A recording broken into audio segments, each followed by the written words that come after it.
Bueno, vamos a iniciar. El día de hoy, como les comento, vamos a ver a dos interesantes pintores. Uno de ellos es Roger van der Weyden, que nace en 1399, muere en 1464. Esta imagen que vemos aquí es un grabado que realizara Cornelis Cort para una obra relacionada con pintores de esta parte de Europa que escribió Dominicius Lampsonius.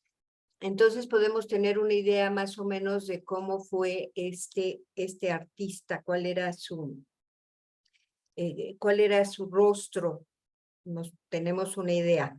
Roger van der Weyden nace en Tournai hacia 1399.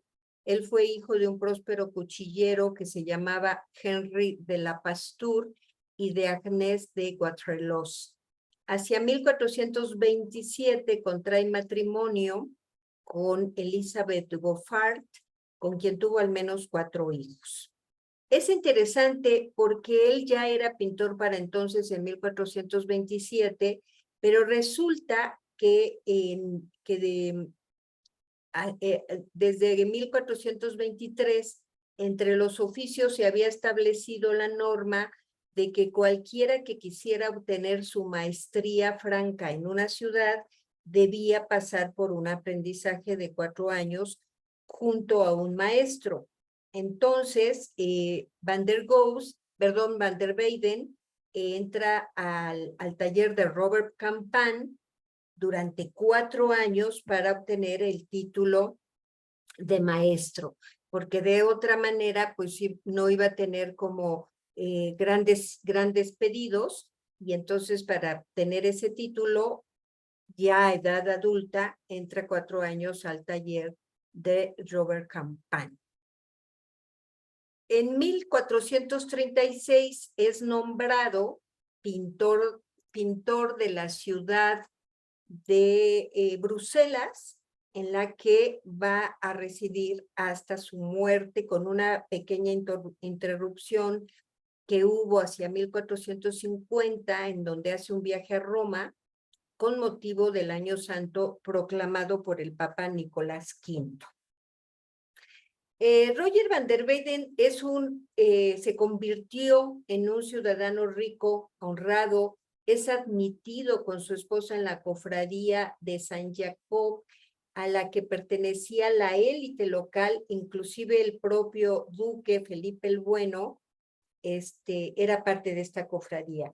Y a la muerte de van der Weyden es enterrado aquí en esta catedral que vemos en la imagen de San Miguel y Santa Gúdula, en la capilla de Santa Catalina, a la que el artista les había regalado una tabla y había pagado por un policromado de una escultura en piedra de Santa Catalina. Y aquí es donde descansan los restos de Roger van der Weyden. ¿Qué vamos a encontrar en la obra de este artista? Sobre todo, él se va a dedicar a pintar cuadros religiosos y retratos, básicamente. Esta obra nos muestra a una serena Virgen María, la vemos sentada, ataviada con ese amplio manto, tanto el manto como el vestido son largos, rojos, con algunos detalles dorados en los bordes, y está meciendo al niño Jesús, quien juega con las hojas de un libro sagrado, manuscrito, que descansa, en donde tanto la Virgen como Cristo Niño están observando detenidamente. Esta pintura se adquiere en 1899 por parte de Luis de Boadilla del Monte, y es vendida a una persona que se llama Pedro Fernández Durán. De ahí que la imagen se llame Madonna Durán, por esta persona quien compró la obra. En 1930 es legada por este señor Durán a un coleccionista del Museo del Prado, donde se encuentra hasta el día de hoy. Y esta obra deriva de una Virgen María leyendo con el niño que Jan van Eyck realizó. Y también, posteriormente, la propia obra de Van der Weyden será referencia para otros artistas. Si la comparamos con esa obra que realiza Van Eyck hacia 1433, vemos cómo, a diferencia del trabajo que hace Van Eyck, Van der Weyden no solamente coloca a sus personajes dentro de este ábside gótico, con ábside o podría también denominarse hornacina, sino que además los va a situar sobre un zócalo, esa parte que vemos que sobresale de la hornacina como una especie de zócalo, en donde consigue enfatizar de esta manera como si la Virgen fuera una escultura. En el caso de Jan van Eyck, coloca a la Virgen como en una habitación en donde, bueno, hace alarde de ese ingenio para poder representar ese manto de la Virgen de una manera sumamente magnífica. Y por otro lado, vamos a encontrar en la obra de Van der Weyden cómo Jesús aparece mucho más crecido que en otras pinturas contemporáneas de este tipo. Está lejos de ser un bebé, físicamente está más desarrollado, lo que el artista además lo va a plasmar con mucho realismo. De hecho, es un niño pequeño sin esa suavidad habitual de las representaciones del siglo XV de la Virgen con el niño. Lo vemos que viste su camisa blanca, está pasando las páginas de un manuscrito sobre pergamino que se trata presumiblemente del Antiguo Testamento.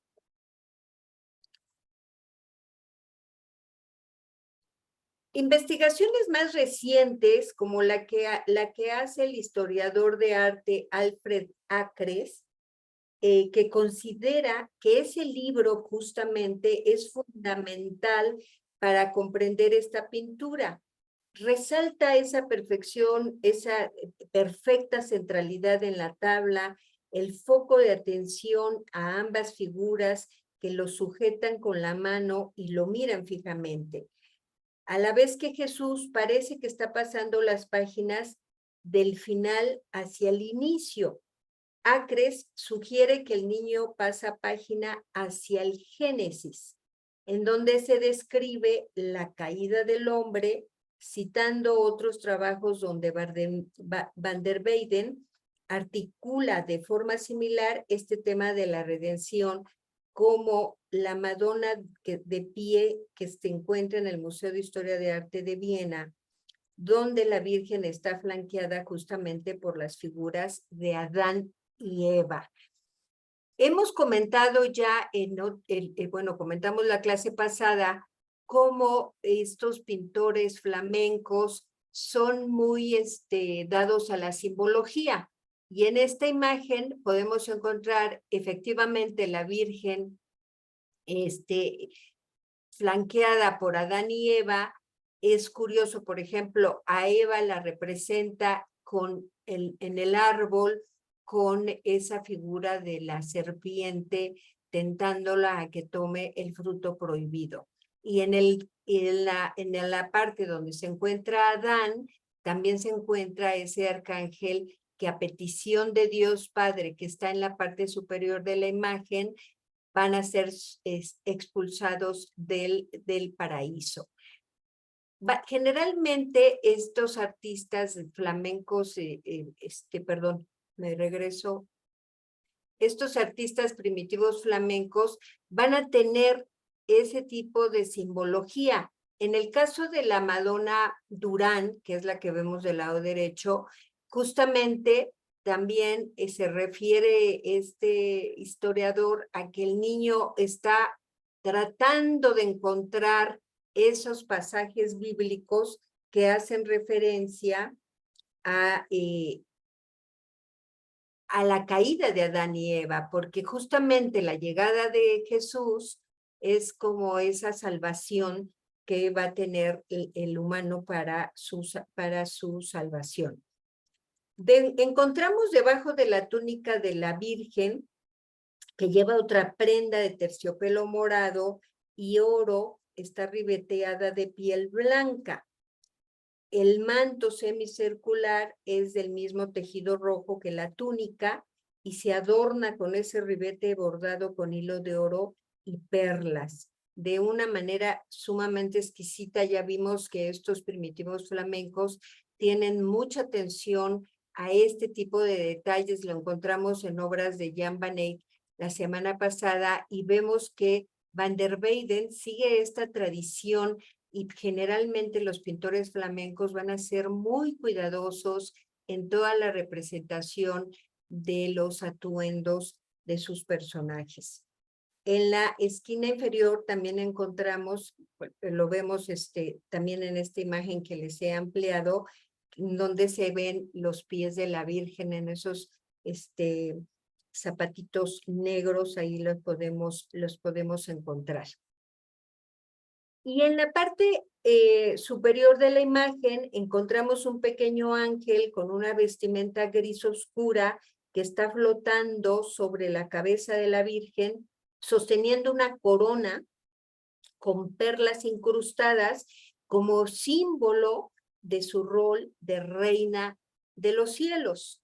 Ese es el mensaje que está dando este ángel que está coronando prácticamente a la Virgen. Si recordamos una obra de Filippo Lippi, este pintor cuatrocentista italiano, podemos ver esas diferencias compositivas con la obra de Van der Weyden. Mientras Van der Weyden continúa de alguna manera con ese estilo más hacia lo gótico, con esas figuras sumamente estilizadas, Filippo Lippi ya está mostrando figuras mucho más realistas. Estas dos obras prácticamente se realizaron bueno, hay una diferencia mínima, 2-3 años. Primero es la de Van der Weyden, pero vemos como ya en Italia el concepto de la configuración de los personajes bíblicos ya es totalmente diferente. Ya son representaciones mucho más realistas. Vemos cómo también Filippo Lippi está representando a su Virgen en esa especie de nicho que de alguna manera corresponde a esa hornacina que presenta Van der Weyden. En fin, hay varias similitudes y sin embargo, la representación italiana es mucho más realista. Es decir, que en esta época de 1440, todavía los pintores del norte de Europa siguen estando ubicados en lo que se conoce como gótico o gótico internacional. Y es el caso de algunos de los cuadros de Van der Weyden. Encontramos otra interesante obra de San Lucas pintando a la Virgen que se encuentra en Boston. La procedencia exacta de la obra sigue sujeta a interrogantes, pero se sugiere su identificación con una pintura citada en España en el monasterio del Escorial a finales del siglo XVI. Parece que perteneció al infante Sebastián Gabriel de Borbón y en 1893 es donada al Museo de Boston, en donde se encuentra actualmente. Fue donada por el empresario y filántropo Henry Lee Higginson. Actualmente se considera el ejemplo más importante de Van der Weyden conservado en el continente americano.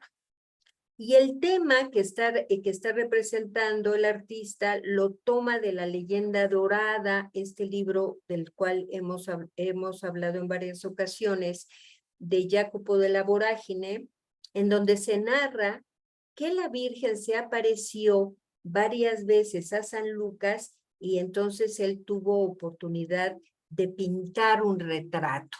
Y esto es lo que nos representa en este cuadro Van der Weyden. Esta composición de la imagen se basa en gran medida, si recordamos aquella que vimos la semana pasada de la Virgen del Canciller Roland, que realizara Jan van Eyck, que además es un cuadro prácticamente coetáneo, porque el de Van Eyck es de 1435.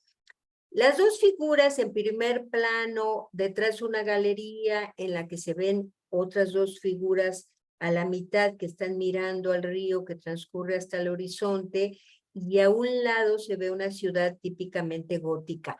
Vean que sigue Van der Weyden, sigue todo este estudio realizado por Jan van Eyck, hace una estructura bastante similar, probablemente un poco más sencilla en cuanto a la decoración de esta sala que lleva hacia una terraza, en donde vemos a dos figuras diferentes, es verdad, a las que pintara Jan van Eyck, porque mientras Jan van Eyck, vean que tienen aquí como dos, parecieran como dos jóvenes cuyas ropas les quedan un poco grandes, en la imagen de Van der Weyden pudiera tratarse de una pareja. De hecho, algunos historiadores han querido ver en esta pareja justamente a los padres de la Virgen, San Joaquín y Santa Ana, pero bueno, tampoco hay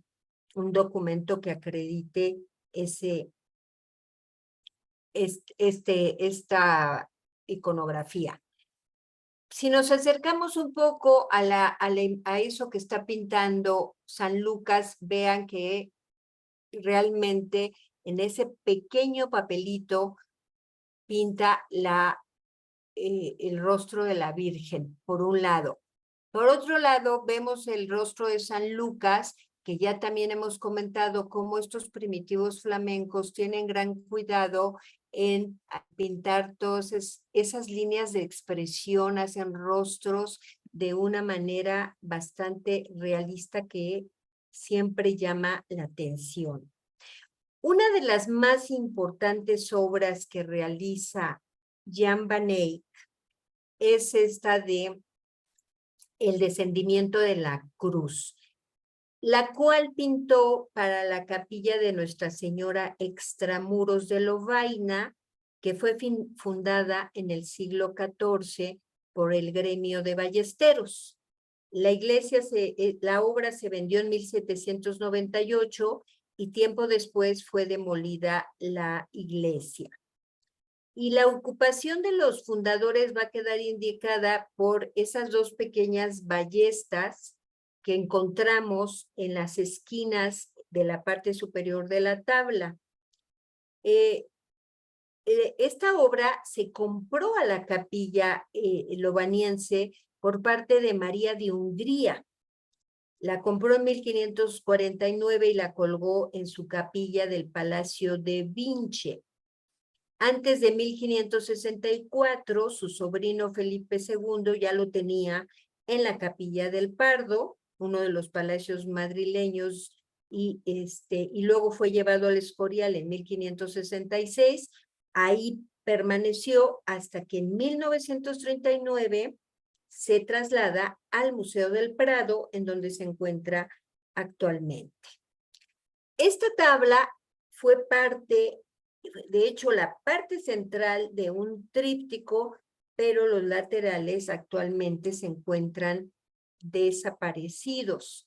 La iconografía dio lugar, el tema de esta iconografía está tomado de los evangelios, en donde se habla cómo José de Arimatea pide a Pilatos que le deje llevarse el cuerpo de Jesús para enterrarlo. Los clavos ya se han quitado, el cuerpo de Cristo es bajado de la cruz, es recibido por los brazos justamente de José de Arimatea. Y este tipo de iconografía dio lugar a composiciones a veces solamente de 3 figuras, en donde solo se encontraba Cristo, José de Arimatea y Nicodemo.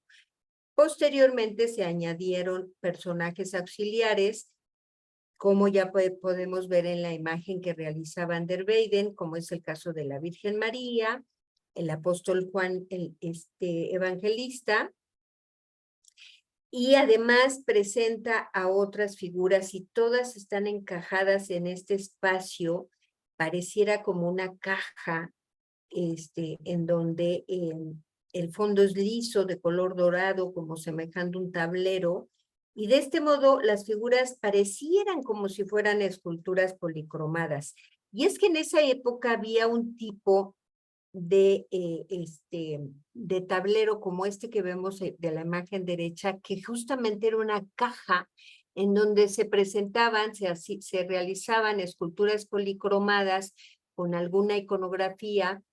En este caso es la adoración de los magos, está la Virgen con el niño, están los magos rindiendo entregando sus regalos, y encontramos también a San José. Están dentro de una caja, es como un retablito devocional en donde vemos cómo los laterales en un momento dado se pueden cerrar y entonces ya queda como esa caja cerrada. Bueno, en este caso, eso es justamente lo que está haciendo Van der Weyden, que hace recrea pictóricamente ese grupo de figuras que hubiese resultado mucho más caro en escultura tridimensional. Y ese fondo de oro además tiene un sentido simbólico que era propio de lo divino. ¿Qué personajes son los que vamos a encontrar en la obra de Van der Weyden? Bueno, encontramos como en la parte central, en la superior, vemos a la cruz, que es el eje central de la composición. Hay un ayudante detrás de la cruz en una escalera que está ayudando a bajar el cuerpo de Cristo. Vemos a nuestra izquierda que se encuentra en la parte de atrás de Jesús, Nicodemo, que es como doctor de la ley judaica, y luego enseguida están María Salomé y María Cleofás, que son hermanastras de la Virgen María, y San Juan Evangelista. Del lado de la derecha encontramos a José de Arimatea, como ese hombre rico que donó la tumba para ser depositado Jesús. Hay otro personaje que no se ha identificado, y termina la composición María Magdalena. Ahí vemos también esas decoraciones en forma de ballesta, porque el comitente eran los ballesteros. En la parte de abajo vemos la calavera de Adán. Vemos a María y a Jesús en una disposición idéntica, como si María estuviera sintiendo ese dolor, es como una compasión, como sintiendo ese dolor que había sentido Jesús aquí ya crucificado. Es exactamente la misma posición que tiene el cuerpo de Jesús con respecto al cuerpo de María. Son iguales. La imagen es una composición cerrada y lo podemos ver como estos dos personajes. A la izquierda, San Juan Evangelista es como parte de un paréntesis que se abre y que es cerrado con la figura de María Magdalena, y eso le da a la composición una gran simetría. Es interesante ver en obras de Van der Weyden cómo él es un artista, además de calidades en cuanto a texturas, que también hablaremos de ello, de todas estas atuendos sumamente elegantes que visten los personajes. Además hace énfasis en los rostros de cada uno de ellos, porque nos habla del dolor que están sufriendo. Y casi que eso lo tenemos que ver un poco con lupa, porque de lejos no lo parece, pero si nos acercamos a la imagen, vean, por ejemplo, los rostros de las hermanastras de María. María Cleofás, que es la que vemos del lado izquierdo, inclusive vean ese rictus que tiene en su boca, que es cuando uno está conteniendo ese llanto que en un momento puede aparecer de una manera desmesurada y ella lo está conteniendo, pero pero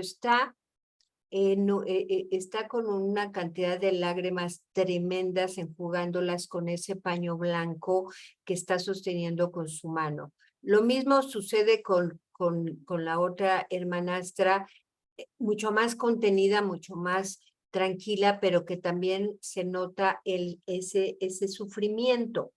¿Y qué decir de José de Arimatea, que está ayudando a descender el cuerpo de Cristo, pero que también refleja en su rostro una gran tristeza, esos ojos en donde este artista transmite ese dolor, esa tristeza, ese llanto que con esas lágrimas perfectamente bien realizadas, inclusive todas las líneas de expresión del personaje son muy interesantes. En el caso de la Virgen, se ha desvanecido, ha caído en el suelo en una postura que ya vimos que repite el del cuerpo muerto de Cristo, sufriendo con él, está viviendo su compasión y tiene los ojos prácticamente en blanco, entrecerrados, las lágrimas le resbalan por su rostro y no deja de gotear. De hecho aquí no se alcanza a ver, pero de la barbilla hay una de esas lágrimas que está a punto de gotear. Y a su lado se encuentra San Juan, que está sosteniéndola. Y también encontramos en el rostro de San Juan ese dolor, ese sufrimiento. Vean cómo cada uno de los rostros está transmitiendo un gran dolor. También la María Magdalena está sufriendo, también la vemos con ese cuerpo, cómo se retuerce de dolor, y además en su atuendo está un cinturón que se encuentra alineado con los pies de Cristo y la cabeza de la Virgen. Y justamente en el cinturón, me acerco para que pueda verse mejor, está la inscripción que hace referencia a Jesús y María. O sea, apunta a ellos, pero además ahí en el cinturón está la inscripción de estos dos nombres. El cuerpo de Cristo lo muestra Van der Weyden de una manera sumamente estilizada, pero es un cuerpo sin vida, entonces es casi transparente, demasiado blanco. Pero también si nos acercamos a su rostro, es un rostro sin vida en donde el artista no ha querido dejar nada, ningún detalle fuera. Está ese detalle de la barba que está como recién crecida, esa boca abierta, esos ojos ya sin vida. Es tremendo, tremendo eso que transmite con esa atención a los detalles expresivos de cada uno de los rostros. También es interesante la vestimenta, comentaba, de estos personajes, que sirve como símbolo de la clase social. Ninguna de ellas permitía representar las calidades de los objetos y de las telas como la pintura al óleo. Eso es muy importante. Esta técnica, una técnica mixta con la que trabajaron estos pintores flamencos, les da oportunidad de poder recrear estas texturas de una manera sumamente realista, extraordinaria, con gran verismo. Encontramos, por ejemplo, cómo se puede hacer esa concreción de esas calidades y dependiendo de la clase social del personaje, entonces el artista va seleccionando, por ejemplo, el tipo de tela que va a usar, ya sea bisón, seda, brocado, razón de azul, lapislázuli, por ejemplo, para la Virgen, y y la manera en que recrea las texturas es verdaderamente magnífica. En la parte inferior también vamos a encontrar un pequeño fragmento de paisaje con pequeñas plantas y esas pequeñas plantas están al lado de una calavera junto a la mano de María desmayada. Presentar un pequeño matorral vivo junto a la calavera, para algunos estudiosos puede ser que esté aludiendo a la vida después de la muerte, tal como sostienen las creencias cristianas. En fin, que como pueden ver es una de las obras magníficas de las obras maestras de Roger van der Weyden. Y otra también sumamente interesante, en donde ya coloca a este artista prácticamente en lo que es el Renacimiento en esta parte de Europa, es esta obra de gran formato que realiza entre 1457 y 64, sumamente original en cuanto a su composición. Es un calvario en la que consigue una de sus creaciones más personales, va a dotar a sus figuras de unas dimensiones descomunales, algo inhabitual en la producción de este artista. Y lo hace porque es un regalo personal que va a realizar a la capilla de Nuestra Señora de Gracia junto a la Cartuja de Scheut en Bruselas.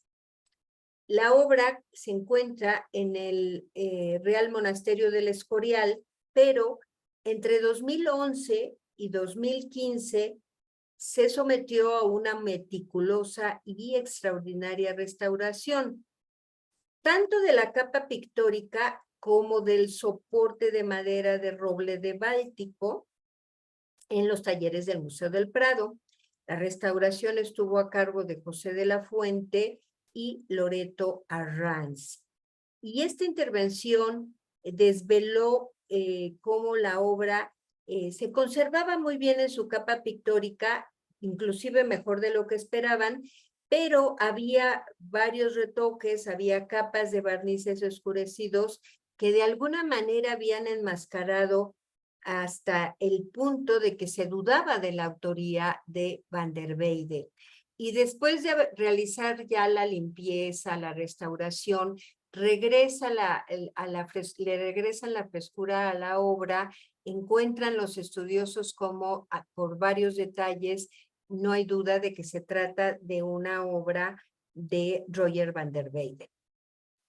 Vamos a ver a continuación un video justamente de cómo fue esta restauración, porque por un lado conoceremos cómo estaba de dañada, cómo se hizo la restauración, cuál era la técnica utilizada por el artista, y eso nos va a ayudar a comprender aún más a este interesante pintor.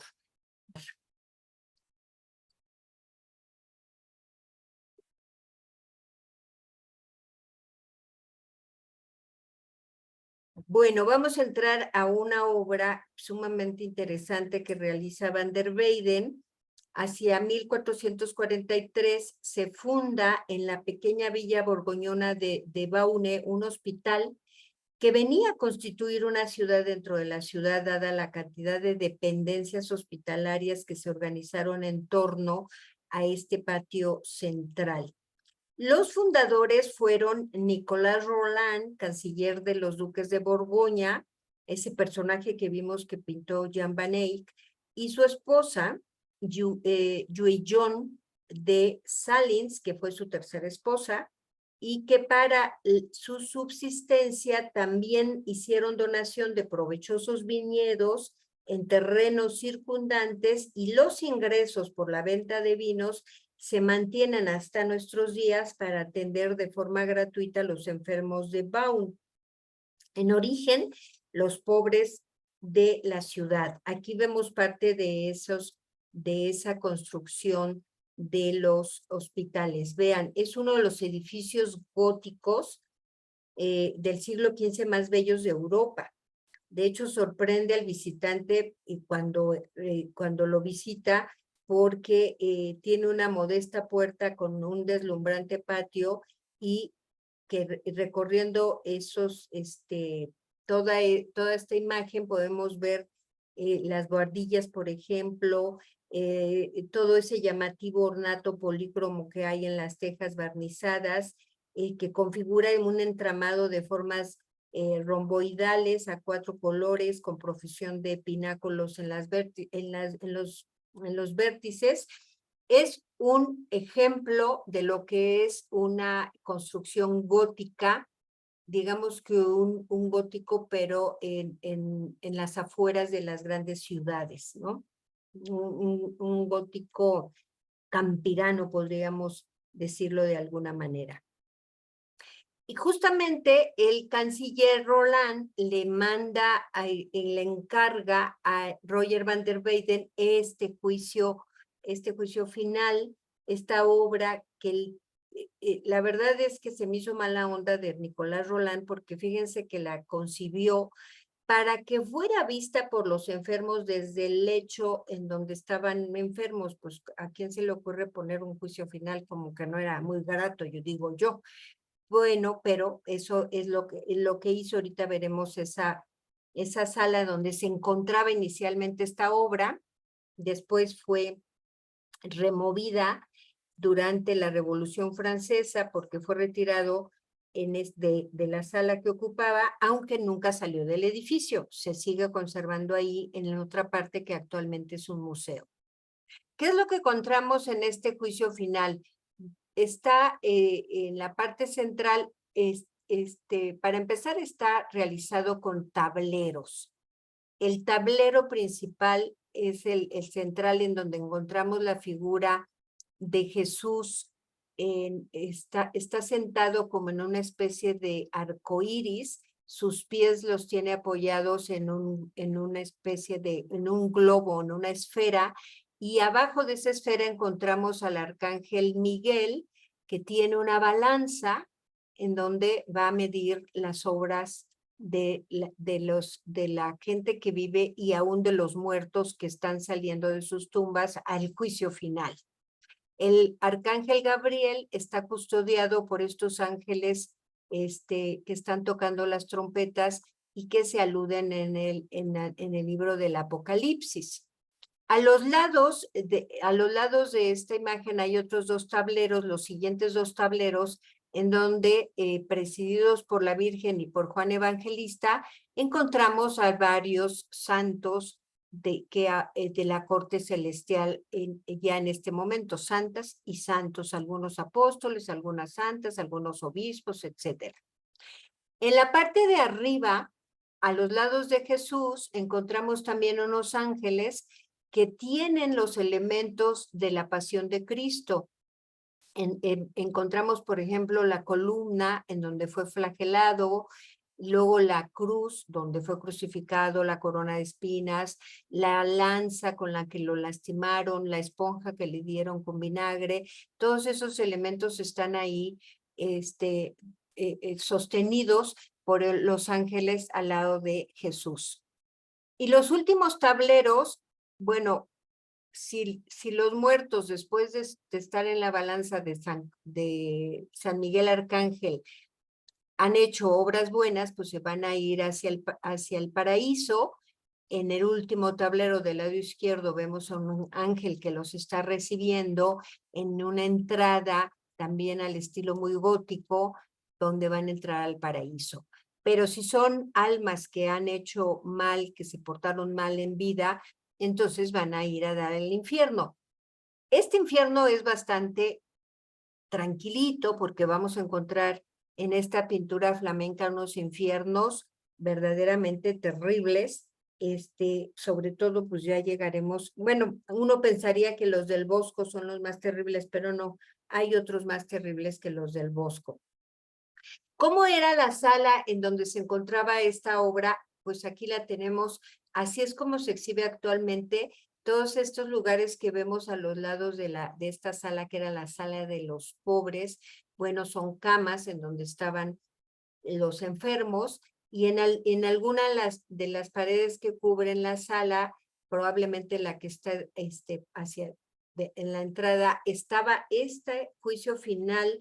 Se me hace como terrible que estando enfermo tuvieras esa imagen, porque sí que servía para arrepentirte de todos los pecados que hubieras cometido.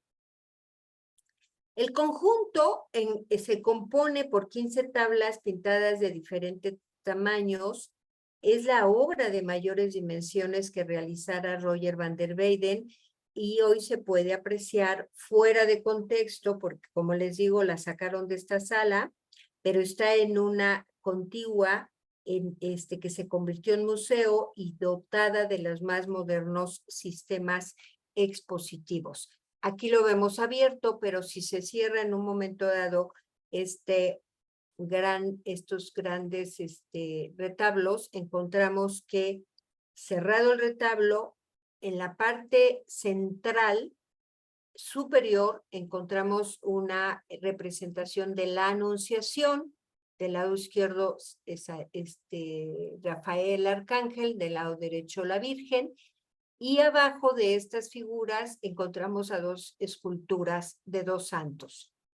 Del lado izquierdo está San Sebastián, que era el santo del canciller Roland, que es el comitente de la obra, y que lo vemos representado a color, colores bastante apagados, colores terrosos, en el margen de la izquierda, y también el pintor realizó allí, para hacer patente la familia de la que provenía el canciller, están los escudos familiares. Lo mismo sucede del lado derecho, en donde se encuentra su esposa y que está representada con San Antonio. Lo podemos reconocer porque está acompañado de un puerquito, y San Antonio que es un atributo justamente de San Antonio Abad.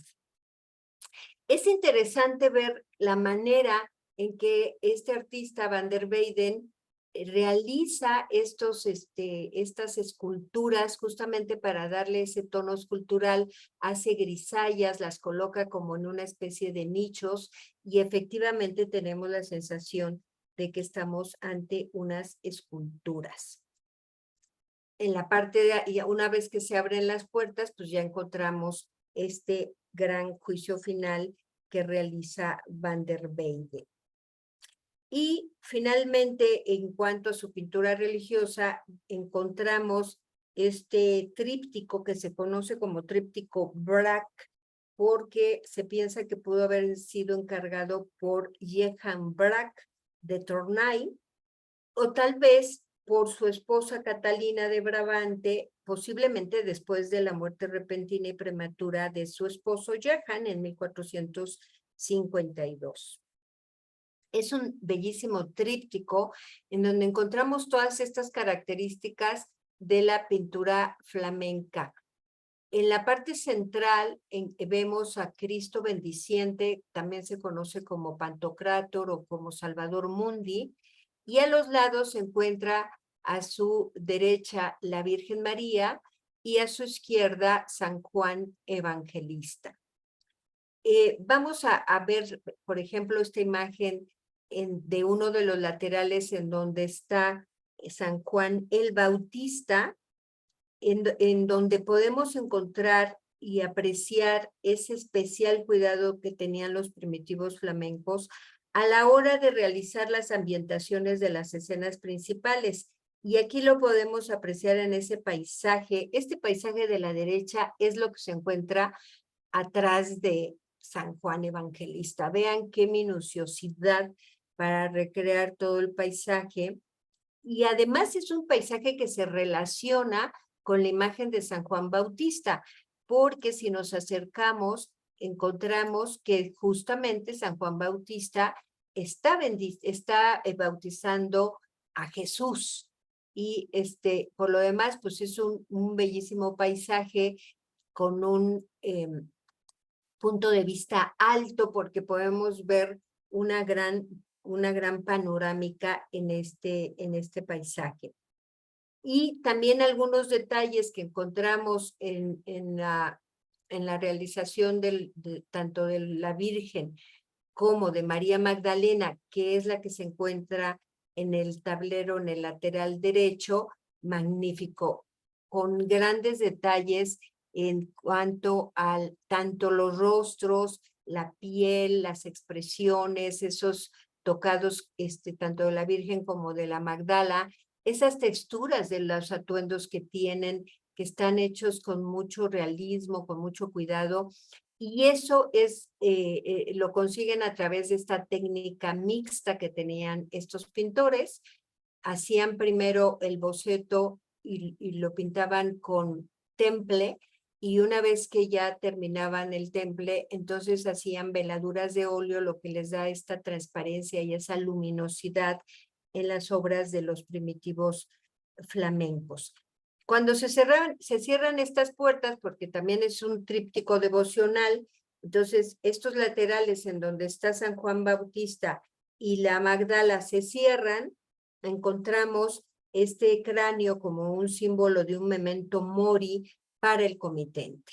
Esas pinturas vanitas que nos recuerdan la muerte, ¿no? De la fugacidad de la vida. En cuanto a los retratos dentro del repertorio de Van der Weyden, ocupan un capítulo importante, son buenos ejemplos de donantes en sus composiciones religiosas, así como cabezas y bustos aislados. Hay un número significativo de estas imágenes se relaciona con la corte borgoñona y también están fechadas en el último periodo de actividad del artista. Como es habitual en los retratos femeninos de Van der Weyden, las manos de esta dama están juntas con los dedos apretados, mientras su expresión es generalmente humilde. Inusualmente Van der Weyden no inclina la cabeza o mira a la distancia. En lugar de ello, mira directamente al espectador, y eso crea una relación íntima entre retratada, espectador y artista. Según el historiador y conservador de arte Lorne Campbell, describe a esta obra como atractiva y vibrante. La semejanza entre los retratos de Van der Weyden y de su maestro Robert Campbell es tal que a veces se ha atribuido de manera errónea. Es muy bello este retrato que encontramos de esta mujer que nos mira fijamente, tiene un rostro muy bello. Ese tocado que tiene era la moda de la época, no estamos ante una religiosa, sino que era un genin, así se conoce, ahorita hablaremos más de ese tocado, pero se trata de una persona común. Este es un retrato de devoción y lo podemos notar porque las manos de Philippe de Croy están unidas en oración, y además tiene un rosario de cuentas de vidrio cristal que sostiene justo entre sus manos. Seguramente la puerta derecha del díptico sería la Virgen con el niño, y ya se perdió. Entonces eran dípticos, de una parte estaba el comitente de la obra, como en este caso en posición de oración, como si estuviera orando a la imagen que seguramente estaba del lado izquierdo, y que lo más seguro fuera una Virgen con el niño, porque era lo habitual en este tipo de retratos. Pero bueno, seguramente esa tabla estará en alguna colección privada o en algún museo, y este se quedó solito, Philippe Lecroy, ahora en el Museo de Amberes. Este cuadro fue atribuido a Van der Weyden a principios del siglo XX. Hubo mucha especulación entre los historiadores de arte en cuanto a la identidad del retratado. Fue identificado como un miembro de la familia de por ese escudo que vemos de la derecha y que está en el reverso del cuadro. Mucho tiempo se pensó que podría ser el padre de Francesco Lionello, un príncipe de Borgoña italiano de alto rango. En 1939, un historiador, Ernest Kantorowicz, identificó al hombre como Francesco, el hijo ilegítimo de Lionello. Esos elementos del martillo y el anillo son probablemente símbolos de estatus, aunque todavía el significado exacto no se tiene identificado. Pero sí que encontramos ese cuidado en la representación, aunque todavía no hay ese estudio de la psicología del personaje en este momento, pero es verdad que ya estamos viendo un retrato moderno en el sentido que está de 3/4. Todavía, por ejemplo, en Italia, en este periodo se está haciendo retrato de perfil. En eso hay estas diferencias. Aquí Van der Weyden retrata a Carlos I de Valois, que se conoció como audaz o temerario. Fue duque de Borgoña, Brabante, Limburgo y Luxemburgo, entre otros títulos. Perteneció a una rama menor de los Valois que gobernó Borgoña entre 1463 y 1482. El poder del ducado de Borgoña alcanzó su apogeo bajo su reinado y va a desaparecer en virtud de los hábiles golpes políticos del rey de Francia, Luis XI. El matrimonio de su hija, María, con el emperador Maximiliano, ligó la herencia borgoñona al linaje de los Habsburgo en la persona del hijo de ambos, que es nada menos que Felipe el Hermoso, que después contraería matrimonio con la reina Juana de Castilla, hija de los reyes católicos. De hecho, el hijo de Juana de Castilla, también conocida como Juana la Loca, y de Felipe el Hermoso, es nada menos que Carlos V, que recibiría el nombre precisamente en memoria de su abuelo Carlos el Temerario, y que posteriormente va a ser bueno, aparte de rey de España, el emperador del Sacro Imperio Germano. El sobrenombre de temerario le fue adjudicado en el romanticismo. Para sus coetáneos más bien fue Carlos el Audaz, el Gran León, el Guerrero y el Terrible para sus detractores. Otro personaje también retratado por Van der Weyden es Antonio de Borgoña, hijo ilegítimo de Felipe el Bueno. Esa flecha que sostiene en su mano podría aludir a su nombramiento como rey de los arqueros del gremio de San Sebastián en Brujas en 1463. Este personaje recibió el collar de la Orden de Toisón de Oro con el que aparece retratado. Esa insignia de la Orden de Toisón de Oro, aquí vemos otras imágenes de ella, es una orden de caballería fundada en 1429 por el duque de Borgoña y conde de Flandes. Felipe III de Borgoña, que era en ese momento el conde de Flandes, y es una de las órdenes de caballería más prestigiosa y antigua de Europa. Está muy ligada a la dinastía de los Habsburgo y a las coronas de Austria y España, y sigue vigente.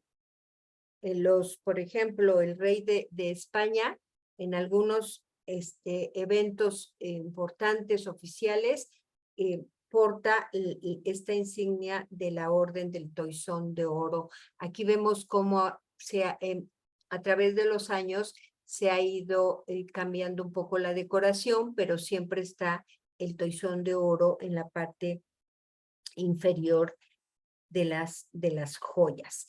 Y también, si recordamos esta obra de Antonello da Messina, este pintor cuatrocentista italiano, bueno, vemos que hay la influencia precisamente de la pintura flamenca. Se sabe que Antonello da Messina trabajó con Petrus Christus, este pintor que veremos a continuación, y que conoció la técnica del óleo que se estaba utilizando en Flandes, y es quien lleva, si recuerdan bien, quien lleva la técnica a Italia. Y vemos cómo sus retratos también van a estar influenciados por estos artistas primitivos flamencos. En cuanto a composición, en cuanto a utilizar ese formato de 3/4, en el caso de Antonello viendo al espectador, ya lo vimos que también lo utilizaba Van der Weyden, en ese realismo con que se representan estos retratos, en fin.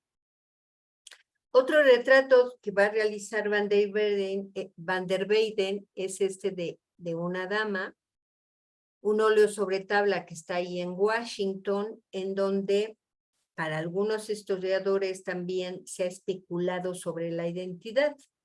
Por ejemplo, a principios del siglo XX, el escritor Wilhelm Stein sugería que podría ser Marie de Valengin, la hija ilegítima de Felipe III de Borgoña.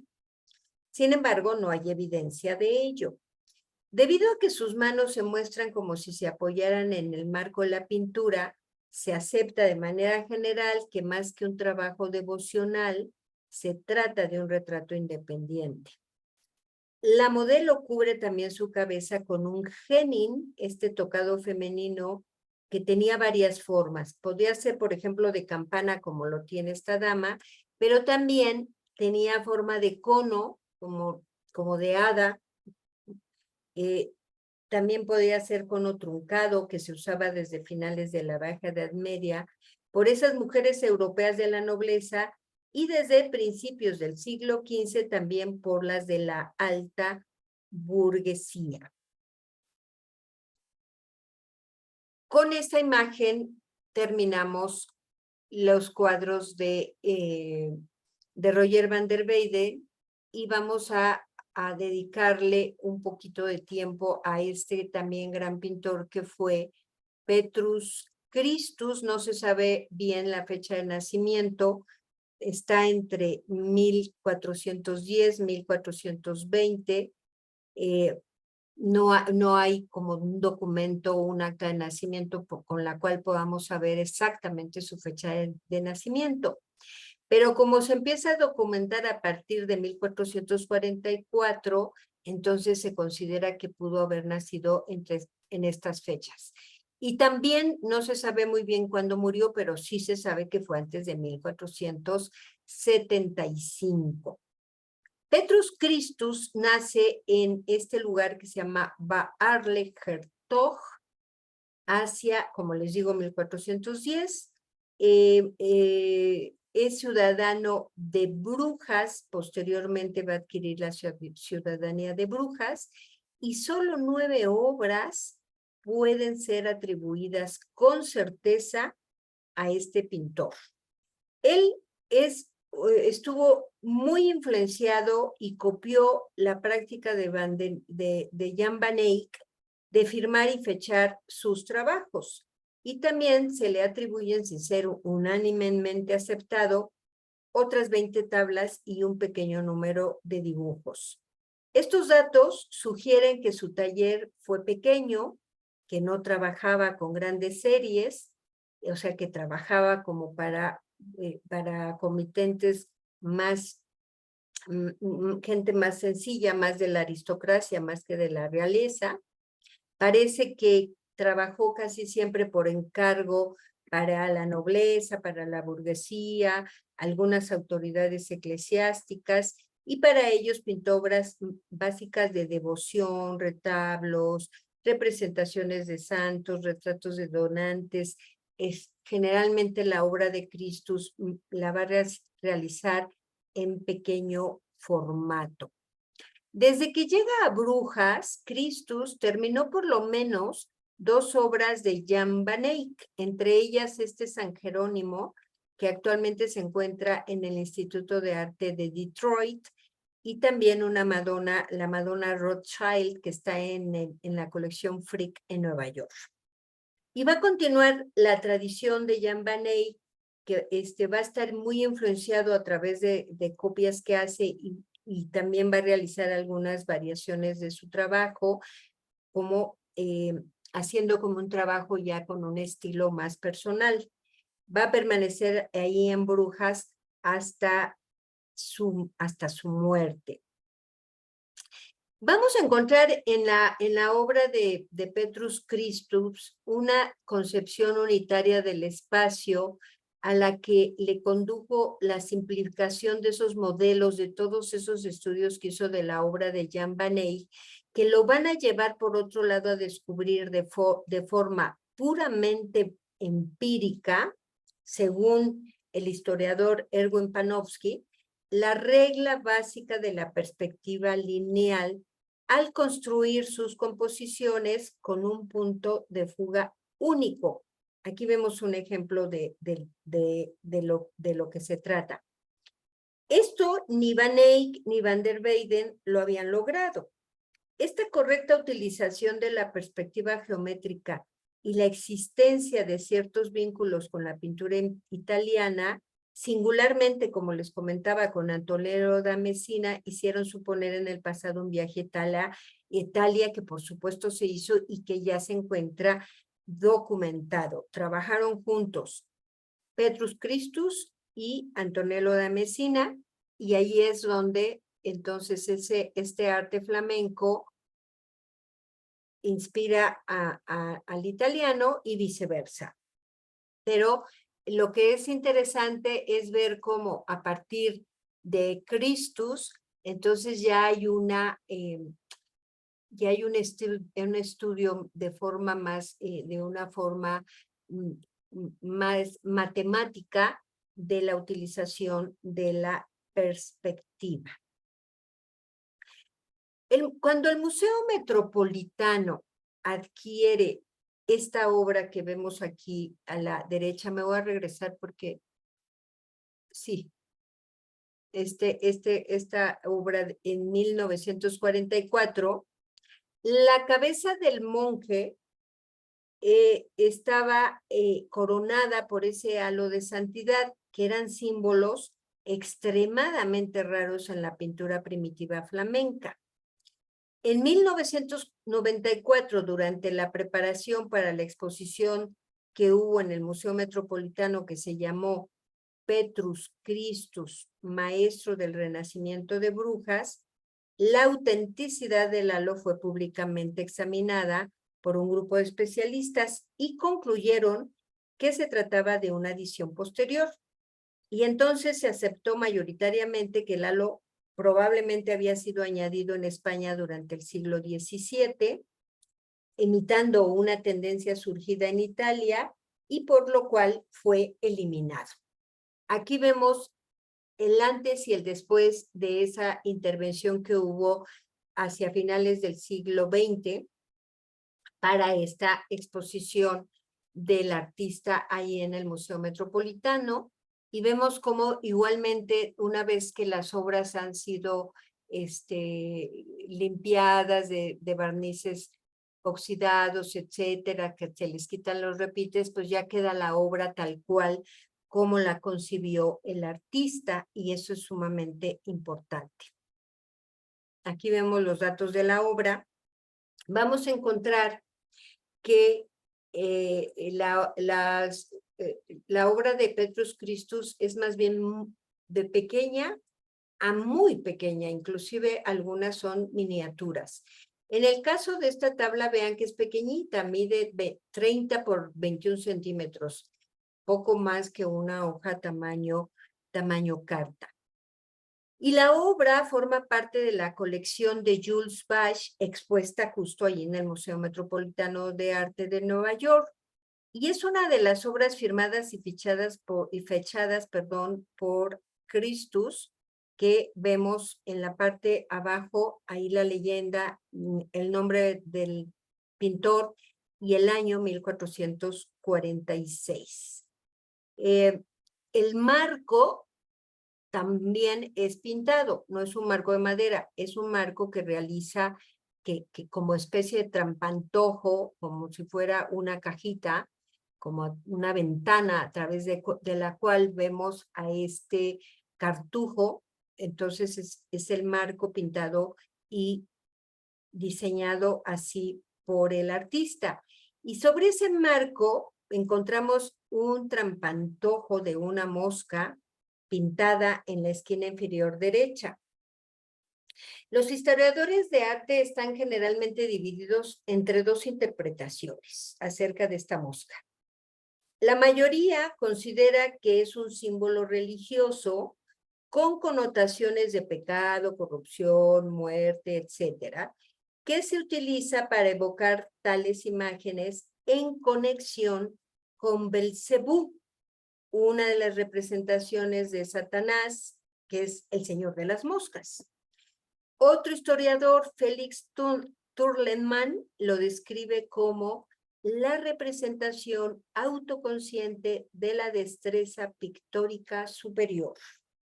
Se cree que es por eso que generalmente la mosca aparece cerca de la firma del artista, insinuando que podría ser el referente del me, es decir, el creador del trabajo. O sea, como decir, yo, Petrus Christus, hizo esta obra. Otra tabla de Christus la encontramos en este orfebre en su taller, que también se encuentra en el Museo Metropolitano de Arte, en la que está representado un orfebre con dos clientes burgueses en una tienda, que es en donde ha entrado esta rica pareja vestidos elegantemente. Con cariño, el novio pasa el brazo por la espalda de su novia. Hay hasta cierto realismo, aunque también encontramos un poco acartonadas estas figuras como si fueran más que una pintura, una ilustración, como esos muñequitos que utilizaban los pintores, claro, mucho más modernos, y que estuvieran como disfrazados. El orfebre se cree que representa a un santo que es San Eligio o San Eloy, que es el patrón de la orfebrería, habiendo sido un encargo del gremio de los orfebres de Brujas para su capilla. En la mano tiene una balanza con la que está pesando el oro para un anillo de boda. La tienda se encuentra llena de objetos representados con gran realismo, no exento de simbolismo. Por ejemplo, ese objeto de cristal que vemos, ese transparente que vemos del lado derecho, probablemente tiene como finalidad conservar las hostias dentro. Está rematado por la figura de un pelícano, que es el símbolo del sacrificio de Cristo, ya que este animal se arranca la carne de su propio pecho para alimentar a sus hijos. Y en primer término, del lado izquierdo, aparece un cinturón o un ceñidor que era propio de las ceremonias nupciales. Está pintado a modo de trampantojo también, esa ilusión que parece que lo vemos al irse prácticamente del cuadro. Y luego encontramos que en el extremo derecho encontramos un espejo convexo, que es un elemento de decoración que puede encontrarse en otras obras de la época, y son importantes. Ya lo habíamos visto en cuadros de estos primitivos flamencos que van a tener este artificio del espejo. Y eso permite ver lo que ocurre en la parte exterior del taller. Vemos ahí a dos nobles ociosos, uno de ellos llevando un ave de presa, a modo de contraste con la laboriosidad del orfebre. Y detrás de ellos además se encuentra la plaza del mercado de Brujas y unas casas. Entonces, a través del espejo que tiene colocado ahí el orfebre en su tienda, no nada más tenemos la posibilidad de ver todo lo que contiene la tienda, sino que además nos da la oportunidad de ver lo que hay fuera de la tienda. Es un artificio que vamos a encontrar comúnmente en pinturas del norte de Europa.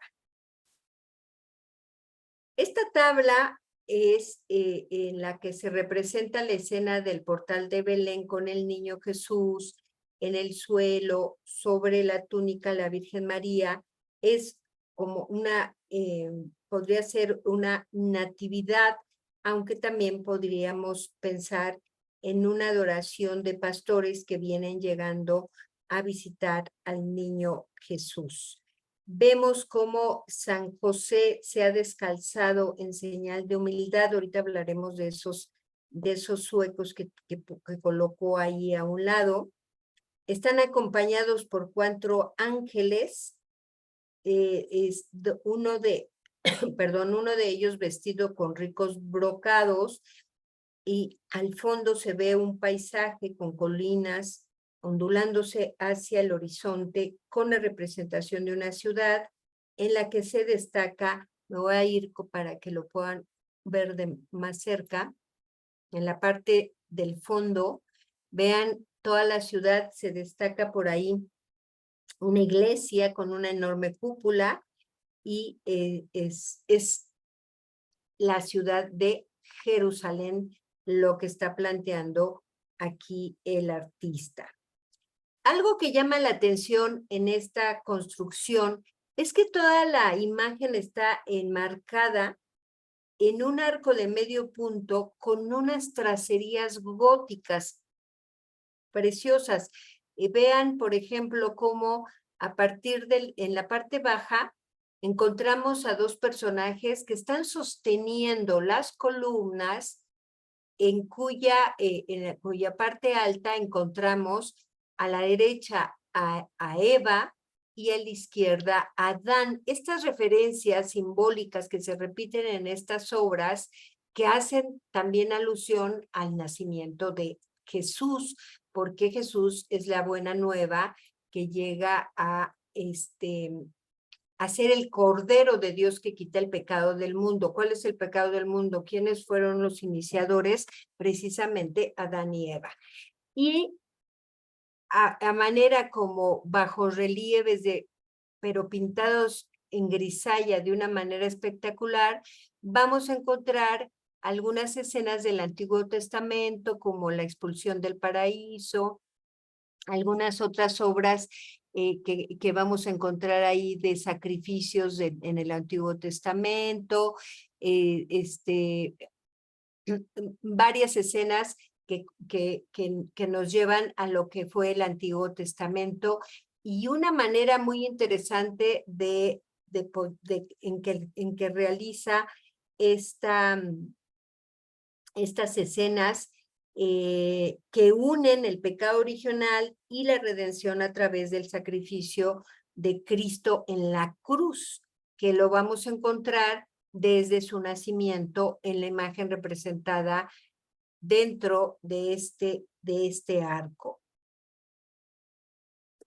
Es interesante, por ejemplo, comentaba hace un momento de estos suecos que se quita Jesús de manera humilde, pero que también evocan cierta intimidad, como ya lo vimos. Vean que los suecos son muy similares. Vean, los vemos aquí, muy similares a aquellos que pintó Jan van Eyck en el matrimonio Arnolfini. Ese es un guiño que vamos a encontrar sobre todo en la obra de Petrus Christus, refiriéndose a esos estudios que hizo de la obra, esas copias de Jan van Eyck, y cómo de repente trae algunos elementos y los coloca en alguna parte de sus obras, haciendo alusión a ese gran maestro que fue Jan van Eyck. Una obra miniatura prácticamente que realiza Petrus Christus se encuentra en el Museo Thyssen-Bornemisza, ahí en Madrid. Miniatura porque es una obra que apenas mide 17 por 12 centímetros. 17,5 por 12,5 más o menos centímetros. La Virgen del Árbol Seco fue atribuida a Petrus Christus por el historiador e investigador Gert Rink en 1919, es un tema poco habitual. Es una representación que está relacionada con la cofradía de Nuestra Señora del Árbol Seco, a la que, por cierto, el artista y su mujer pertenecieron. Se supone que algún cofrade pudo haberle encargado la obra para su devoción privada o incluso que fuera la obra del propio Petrus Christus. En esta pequeña tabla, el artista ha representado simbólicamente el mensaje de la redención a través de las figuras de la Virgen y Cristo Niño, como narra el libro de Ezequiel, haciendo alusión a María como la nueva Eva y al árbol seco, que se ha interpretado como el árbol de la ciencia marchito tras el pecado original y que volvió a florecer con la concepción de Jesús.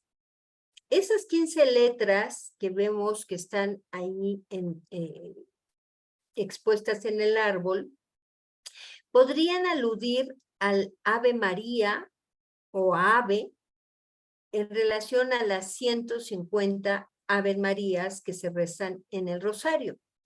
Pero también existe otra creencia que indica que podría representar la palabra árbol o arbore que enmarca la composición. Pues lo cierto es que se trata de una miniatura hecha con gran mimo, con gran atención, porque encontramos el rostro. Imaginen el rostro de qué tamaño será si la obra mide 17 centímetros y sin embargo crea la figura de la Virgen, la figura del niño de una manera preciosa. El manto de la Virgen también está realizado muy bello y todo el árbol es una obra pequeñita, miniatura, pero que llama muchísimo la atención. En cuanto a retratos de Petrus Christus, existe este que es uno de los más conocidos del autor, que se registró por primera vez en un inventario de 1492 de la familia Medici. Es una pintura que parece haber sido muy valorada porque adquirió un alto precio en la época y fue colocada en un lugar prominente de la colección Medici. Actualmente se encuentra en Berlín.